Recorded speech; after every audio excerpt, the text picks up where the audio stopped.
ये भी हमारा कर्तव्य है, फ़र्ज़ है कि आपको ये ज़रूर बताएं कि राहुल गांधी ने हरियाणा में वोट चोरी को लेकर कौन से बड़े आरोप लगाए हैं। उन्होंने दावा किया है कि पिछले साल के हरियाणा विधानसभा चुनाव में 25 लाख से ज़्यादा वोटों की चोरी हुई है।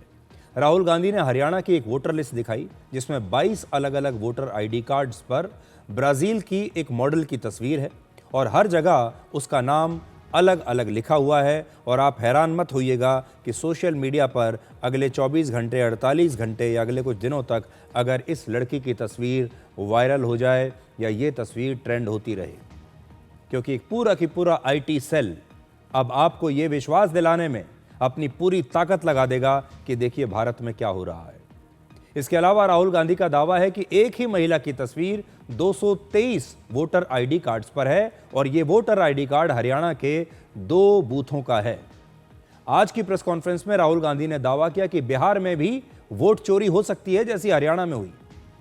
अब हरियाणा के मुख्यमंत्री नायब सिंह सैनी ने इसका जवाब दिया है और कहा है कि राहुल गांधी झूठ फैला रहे हैं और समय आने पर वो इन आरोपों का जवाब देंगे। राहुल गांधी की आज की प्रेस कॉन्फ्रेंस की टाइमिंग पर भी आपको ध्यान देना चाहिए। बिहार में 6 नवंबर को यानी कल पहले चरण की वोटिंग होने वाली है।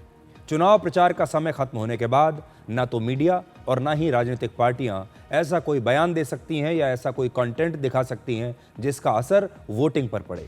लेकिन ऐसा लगता है कि राहुल गांधी आज अपनी इस प्रेस कॉन्फ्रेंस में बिहार की जनता को ही प्रभावित करना चाहते थे और शायद इसी वजह से उन्होंने बिहार के कुछ वोटर्स को भी मंच पर बुलाया। इन सभी वोटर्स का कहना था कि बिहार में उनके नाम वोटर लिस्ट से हटा दिए गए हैं, यानी एक लाइव डेमो उन्होंने दिया है बिहार के बारे में।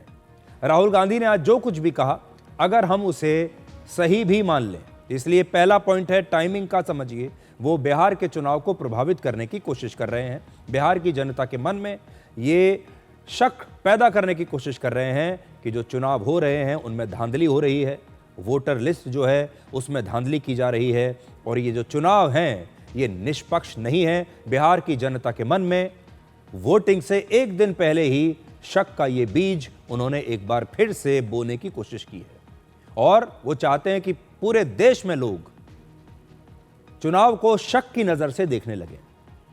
इसीलिए एक ही बात को बार बार कहा जाता है और आपने सुना होगा कि एक ही झूठ को अगर बार बार बोला जाए तो कुछ लोग उसे सही भी मानने लगते हैं।